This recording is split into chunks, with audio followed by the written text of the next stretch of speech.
The go-to answer there. Okay, here we go with the John Curley Show. Joe, get ready for an onslaught of text messages. Let's do it. 1-888-973-5476. All right, you keyboard warriors. Diving in the news. Get ready. Okay. This is disparaging rabbits because I spent some time in some rabbit holes over the weekend. A friend of mine sent me something. I was like, okay, I'll look at it. Then I get another person send me something. Then I'm looking at it. I spent, as no exaggeration, 12 hours. That includes Saturday and Sunday. And Joe will attest to the fact that I was sending him stuff throughout the week. And not a word. Nary not a word. Never text message back like, oh, got it, or you want to talk about this on Monday. I responded to your pumpkins. That should have been your hint that I was trying to unplug. Pumpkin. Right. I got it. But I counted 1, 2, 3, 4, 5, 6, 7, 8 conspiracy theories regarding the assassination of Charlie Kirk. So I wanted to call our friends, unless he says something incredibly outrageous, and then I'll denounce knowing him. Girizzotti and Scott Stone there with TruthStream podcast. And I called you guys. Oh, look at you, two of you. And I said, okay, go through the list of the conspiracy theories that are out there right now that I've just absolutely gone crazy on the internet. Give us the list. What do you got? Well, I mean, the first one is that. Well, why don't you start, Scott? Because mine were a little bit later. Yeah, I mean, there's a lot of information out there, and I haven't fully formed an opinion yet. There've been a number of shows that suggest that this was there's a theatrical element involved, and that there's footage. If you examine it frame by frame, the shirt Charlie was wearing kind of inflates for a moment, and then there's this spot that travels from one side to the other. Don't know how to explain that, but it's kind of odd. Right. The F disappears. Yeah. So all of this has been analyzed. A lot of this has been analyzed, guys. Mike Jacko, a Navy SEAL, CIA operative. He's a friend of ours. Yeah. Is he? Okay. Yeah. So that's the thing you sent me, and he says it's a red flag that they're doing this to try to take the guns away. A false flag. False flag. Right, in order to take guns away. But then he goes through every single one of these. Like, for instance, how does somebody disassemble a Buckmaster, put the thing back together again, put the sight back on, and be able to fire the thing without a test? Because once you put the sight back on the gun, you have to test it, over and over again in order to get it right in there again. Why? How does the assassin jump off the roof? Why is he hiding the thing? Does he put the thing back together again and then wrap it in a towel somewhere? Right? All of this stuff is brought up. And I haven't heard anybody address, how did you hide the thing and put the thing back together, and where was it when you jumped off the roof? That's one thing he brings up. And then he brings up the angle. And again, as we talk about this, completely respect to Charlie Kirk, for the family, the friends that have lost this guy. But the reason we're talking about this is because as soon as something like this happens, immediately, keyboard conspiracy theory guys start digging in on it, right? One of the other ones you noticed was they're saying that, then you're like, your head begins to explode, that it's all fake, that the shirt moved in weird ways, that the blood itself couldn't be real, right? And they take you frame by frame through it. You guys have looked at conspiracy theories without kind of getting yourself in trouble. Right. Do people continue to look at these, and when do they finally end up being buried where people, listen, everything you're hearing is not true, right? We're still working on the Kennedy assassination. I don't think these things go away all that easily. One thing I'd like to point out is Charlie's organization was called Turning Point, and this certainly does seem to be a turning point for the country. And I think in a good direction at that. Yeah. So, horrible tragedy. Not sure about the circumstances. I don't believe that rifle was used in the actual shooting. There's footage of a fellow in the crowd that has something it's referred to as a palm gun. Right. And it looks, you can kind of see the recoil, and, it seems plausible. I'd have to see a lot more information for it to convince me. And also the getaway. that there was a jet that left the airport that was in walking distance of the event, and that it was the only flight of the year, and it was for that plane. Yeah, and it was a Hibad Lubavitch donor, big donor, and they turned the transponder off, and it didn't turn back on until they were on approach for landing. So when they were right, and so following that up prior to it, so they're saying Charlie Kirk is mortally wounded. His bodyguards pick him up and put him not in an ambulance, but put him in the back of an SUV. I'm sure there's. I mean, you go to a high school football game with 400 people there. They've got an ambulance there, so there's no ambulance. They put him in this thing, and then what these conspiracy theorists are saying, he then the SUV then goes to this airfield. They get into a jet, fly, turn the transponder off so you can't see where the thing is. They turn it back on again as it's coming in for a landing. And people are like, why? And then when you go to the website to try to find out, who had it or who was renting it, you can't find any of that information. And again, we don't know whether all of these things are just completely random, events. But it you can get into the rabbit hole. It's a rabbit hole that you guys spend a lot of time on, right? So yeah.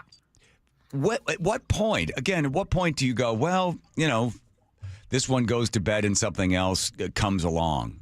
Well, I'm already there. I'm not probably going to dig into this too much longer. I think the fallout or the beauty of this, whatever actually happened, is that we're seeing a rise of people wanting to get involved, of people getting closer to creator. I think this whole movement in the last 5 years has definitely brought me there. And I was never anyone that was, publicly speaking about being a Christian or anything like that. But it's just, there's something going on. There's a bit of a revival, and there's people that are there's people that want to be better men, better husbands, better fathers. And I think that's the beauty of all this. And what if that was maybe a reason that something like this happened, was to be a catalyst for humanity coming together and being better, then maybe that's what it's for. I don't know exactly, John. Yeah. It's a great question. Yeah. There's a round rejection of political violence from a great deal of folks, and it's in direct response to the horrible gloating and cheering and whatnot that took place, on the left. So I think this is rather devastating to those numbers. No one wants to be associated with that kind of thing. So that could be a net positive, less violence. Okay, so right. I'm going to get some George Norrie music here, Andrew. Okay, here's the... Oof, you ready? Down the rabbit hole. Ready? Here we go.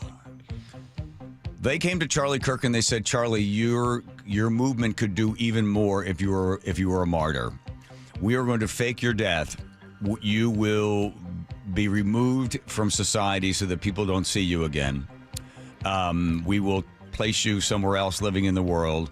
But as a martyr, this thing will grow so much faster than it would ever grow as you continue to sign up 3 or 4 college students every month or whatever else it is. That this, if you really want to make a gigantic impact, go along with this. Because also, we have reason to believe that a group of people would like to assassinate you. So beating him to the punch, faking this entire thing will do 1, help your cause, 2, be a turning point in the United States, and 3, save your life from a force that we are unable to stop. That's kind of what people, you got to go way down there. But that's what people are saying is a possibility. Well, remember, Charlie got 4 million votes for Trump. That's not inconsequential. He was a very significant figure.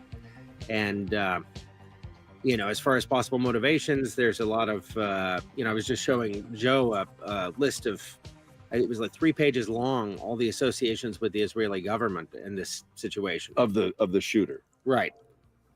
So wait, expand on that. There's wow. There's connections between the shooter and the Israeli government? It sure seems to be, yeah. I think that was a professional job, despite the efforts to make it look like amateur hour.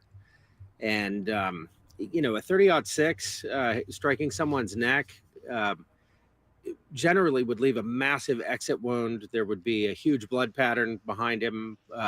None of this is really adding up. Right. Right. A few people said it looks more like a squib, like you were talking about, something that they use in a film where, but we're not saying anything on our own. Like I'm really not exactly sure what happened. Like I said, I'm not going to dig much deeper. Yeah, but there's just not enough evidence. But what we're doing with you is just bringing these things up so we can update people on the different thoughts and theories that are out there, and then people can choose to make their own decision and go down their own rabbit holes. Right. TruthStream podcast, highly recommended to be able to see two guys sort of work through all these various theories that are out there. By the way, I'm also going to come on your show at some point when we get the schedule worked out. I think the distrust that Americans have in authority figures and institutions, whether it be, the Warren Report and the JFK, still 68% of Americans when surveyed don't believe what they were told. They don't believe the CDC. They don't believe the White House, whether it's Trump's people or whether it's Biden's people, and when he's using the auto pen. All of this, when you don't have trust in the government, every institution begins to kind of collapse like a domino effect. There are a lot of bots out there, Chinese and Russian bots, that are fomenting all of this distrust as well, because they realize, we're not going to really be able to destroy democracy from the outside with an atomic bomb, because they can shoot one over at us. But what we can do is we can get in there and just pit neighbor against neighbor, and then people lose so much faith in so much that they figure, well, I'm not even going to be involved in politics. I'm not going to vote. I'm not going to care. I'm not going to read, because everything is crap, right? And once you get to the everything is crap level, well, then whatever force was going to benefit from the destruction of democracy or just free expression of ideas, once that gets in place, you have destroyed the country from within. Oh, yeah. If you listen to what Yuri Bezmenov had to say in the 70s yes. About how that's accomplished, he was very explicit, and we've seen most of those things happen. Yeah. Psychological warfare is alive and well and has been pretty much nonstop since its inception. Yeah. So the man that you're referring to has a famous clip. You can watch it on YouTube. And he basically explains he was with the sort of Secret Service, or not Secret Service, but like KGB, the KGB. Right. Yeah. And he explained, I think he said it would take 3 generations to destroy America. Right. You plant the seed, and then you just continue to nurture the seed of doubt till finally the 3rd generation comes up, hates the country, wants nothing to do with the country, feels the America and everything it stands for doesn't need to be defended in any way. And then he said, and then we've won. Yeah. You erase the history. I mean, yeah, you teach kids things that, kids are learning things at a very young age now, where you don't have to get into the specifics on that. But yeah, and then you separate the kids from the parents from helping make decisions for their own children. I mean, it's insane. Yeah. He laid it all out. I think that was like 1977. I think right. He explained it all. And when you listen to it, you're like, well, this isn't some AI thing. This is this guy with the KGB saying this is what our plan is. Yeah, like 50 years ago. Yeah. Yeah. So here we are. I think we're in the middle of it. I think we're feeling it right now. I mean, if it was the Russians or whatever, congratulations. If we're looking on a scoreboard, they've got more points on the board than we do when it comes to, separating this country, first from the ideals of this country and the founding fathers and what they wanted, to where we are today, where you can have, conspiracy theorists simply saying, we don't believe any of this. We think this guy might be a patsy, that somebody else shot him, and maybe he's faking his own death. I mean, it just goes on and on. I mean, I got pages and pages of it. So how do we ever, and this is the big question, I don't know if you guys there at TruthStream podcast can possibly answer, but how do you ever get back together? How does the country ever start to heal and allow people to have disagreements and life goes on? Well, I mean, I think the turning point statement I made earlier kind of captures that. This really is a turning point. I see a lot of people coming together, and they're putting up the brakes, pretty hard on this. Like, this is not the country we want to live in. Yeah. So, I'm very optimistic about our future. You are. Call me crazy. No, I am. I really am. You are optimistic. Yeah. Yep. We both are. Yeah. And you look at what RFK is doing. I mean, if we can get people to realize through someone such as RFK that the jabs, if you will, are not what they say they are. The food's poison, all that, and we can get the basic things that we deal with in everyday life. For people to realize that those aren't what they've been told, then they can start to go, okay, well, what else have we been lied to about? But you have to start. You got to meet people where they are. You can't overwhelm them. So that's what we try. Our goal.